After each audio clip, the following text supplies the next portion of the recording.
Hello, my name is Isaiah. I found this excellent channel through a friend who experienced the same situation with me back in the day.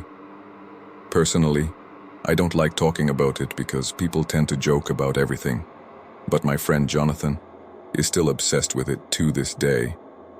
We still talk a lot about what that thing in the middle of the forest really was. Today, we're 99% sure it was a werewolf. We're from Tupelo, a small town in Mississippi. Back in the 90s, we were 15 years old, working with my dad on a rubber plantation. Obviously, I won't mention the name of the farm here, because I don't want to get sued.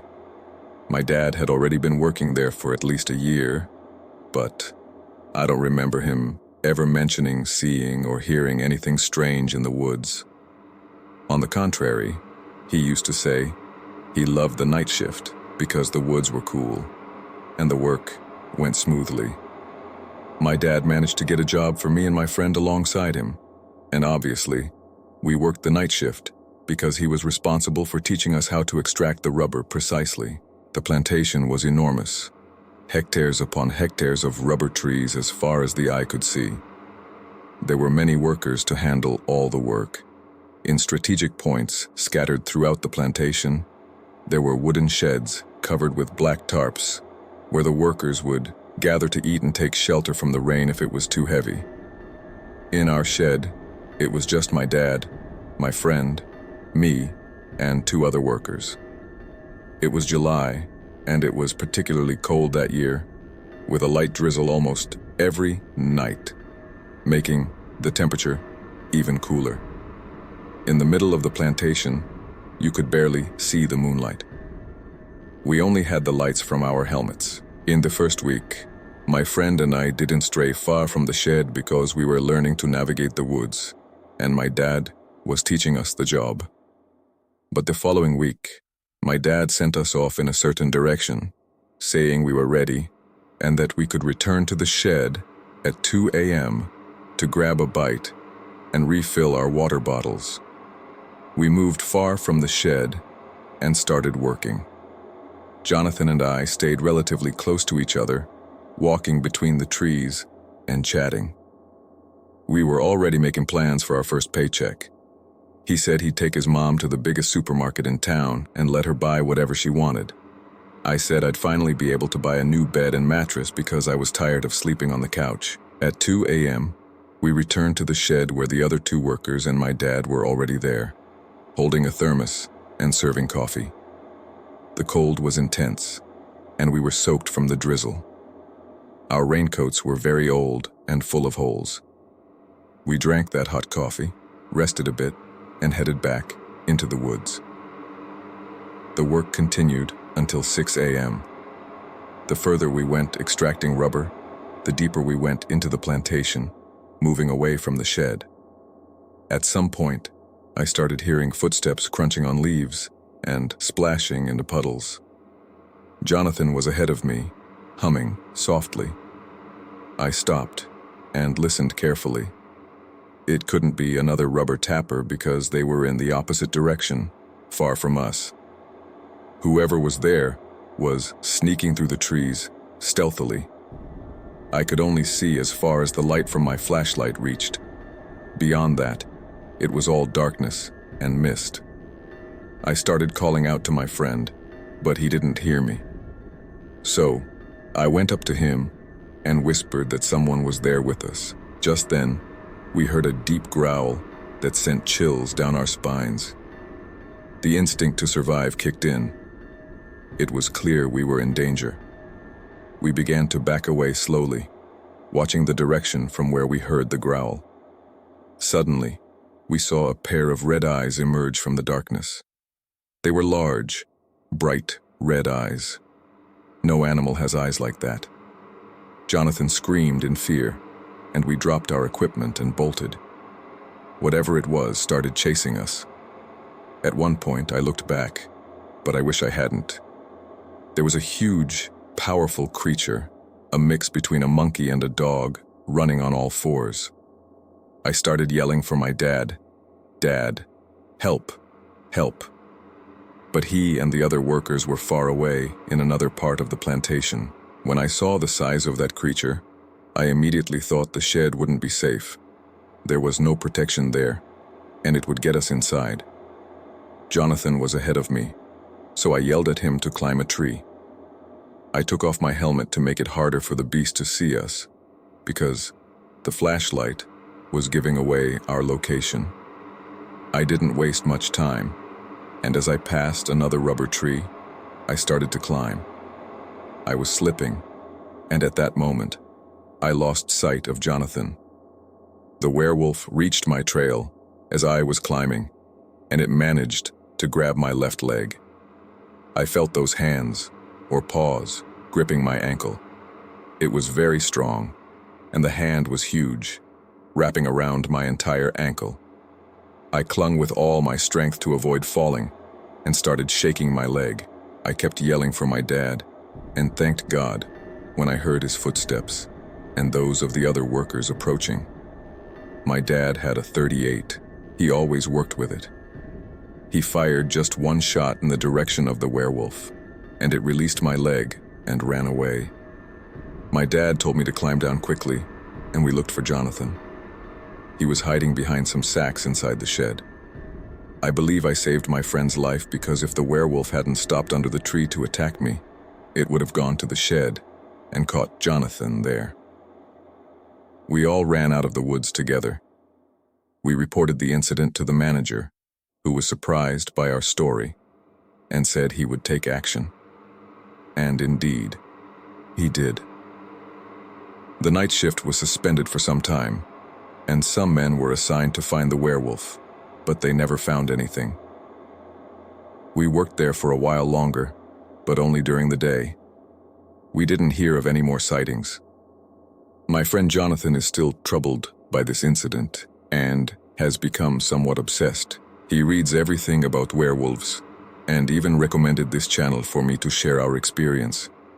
I, on the other hand, don't like to remember it and try to forget it, but I must admit that every July I have anxiety attacks, fearing it will all happen again, and that werewolf will appear again. This was my brief account. Thank you, and good night to everyone. This story belongs to my father, Mr. Gerald, born and raised in the southern United States, more precisely in Georgia. Now, at 79 years old, he still tells us about the time he saw the feared werewolf. It happened like this. Back then, I was just a little boy, about 10 years old, and I was scared out of my wits. I was the oldest of 3 brothers, and my mother was expecting another child. My dad was a sugarcane cutter, a seasonal laborer, but during times of high demand, many people from other towns and even other states would come looking for work. Sometimes, Dad would end up without a job, but I don't blame anyone. Those people were also fighting hunger and needed to support their families. Our village was small, and in those days, it was common to have small villages scattered throughout the countryside. Life there was tough. The little that was earned was not enough to eat, and the crops didn't always thrive because the droughts would dry up the few rivers and streams. They couldn't provide enough water for the houses, and the animals suffered too. Every village had 1 or 2 general stores, our version of supermarkets, with sacks of rice, beans, flour, and cornmeal. The highlight of the week was on Fridays when the boss paid the workers.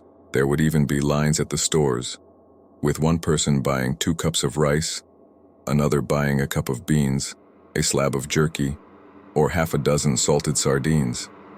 I loved going to the store with my parents, especially to Mr. Turner's store.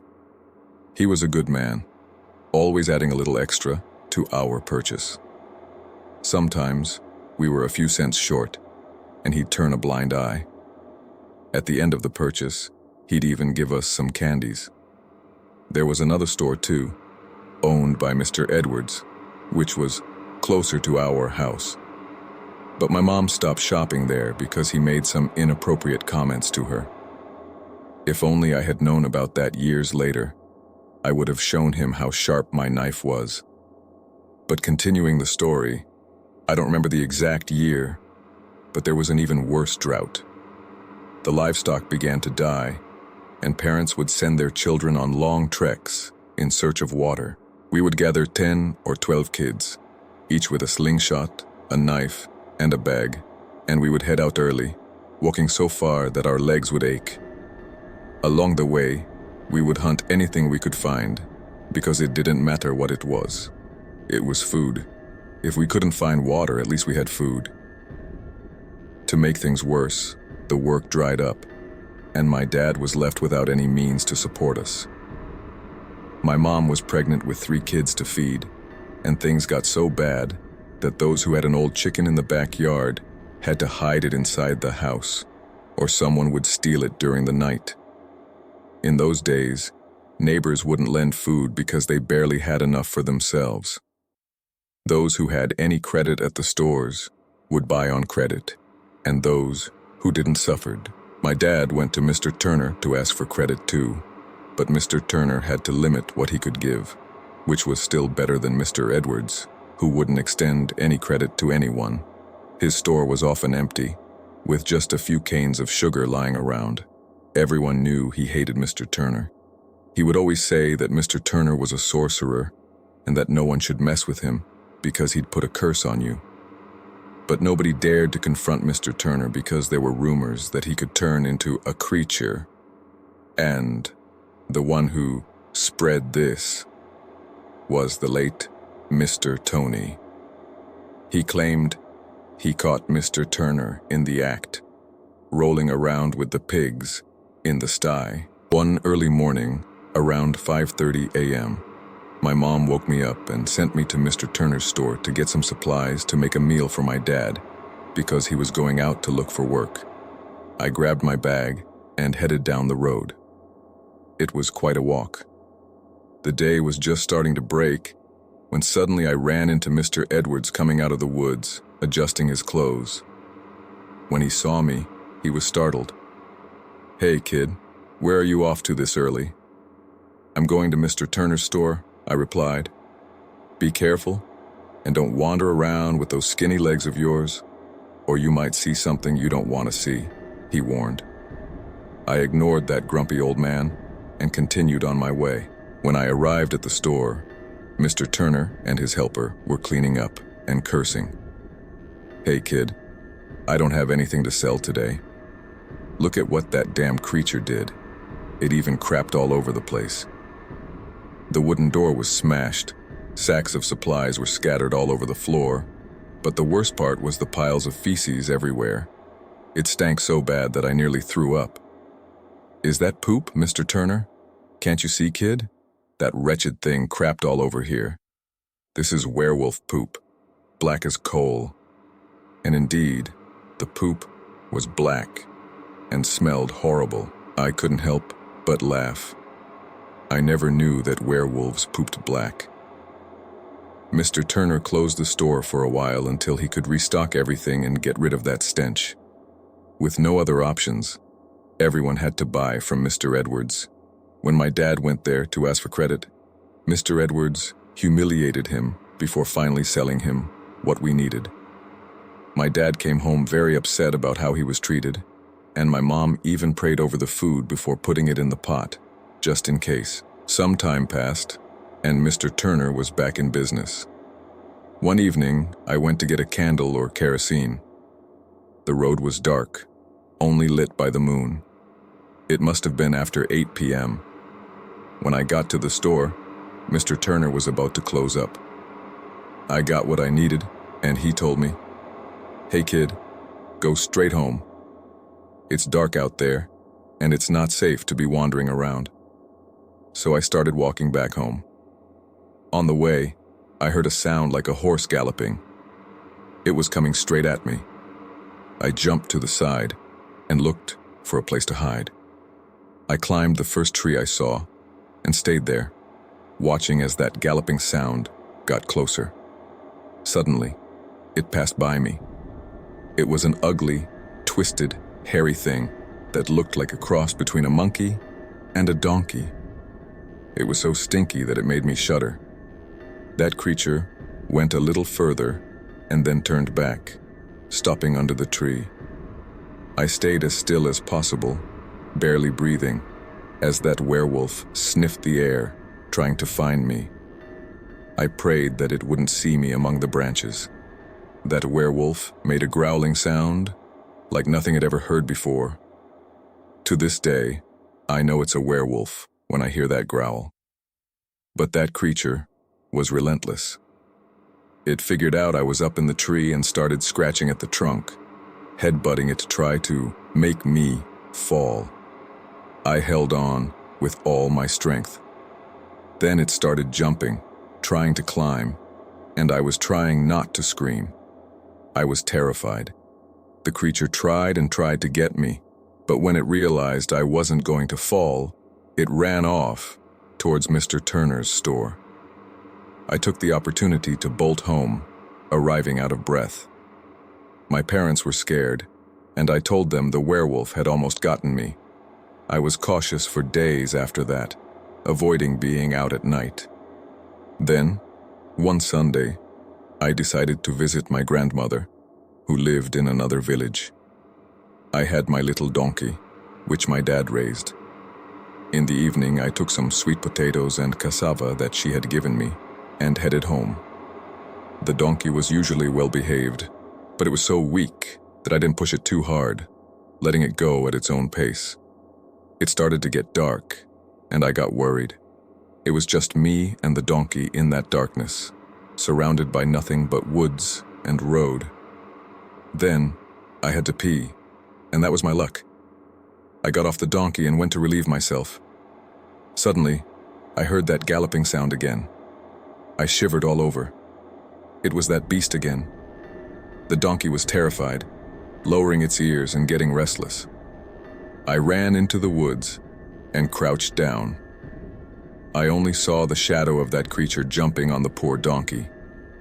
They rolled on the ground with roars and screams.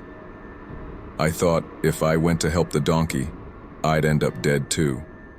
So, I took the chance and ran home while the creature was attacking the animal.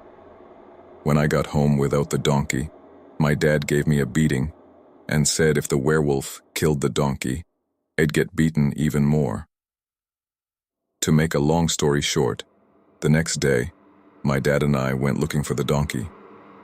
The poor thing was dead, torn to pieces. It was heartbreaking to see. I'd never seen my dad cry, but he did that day.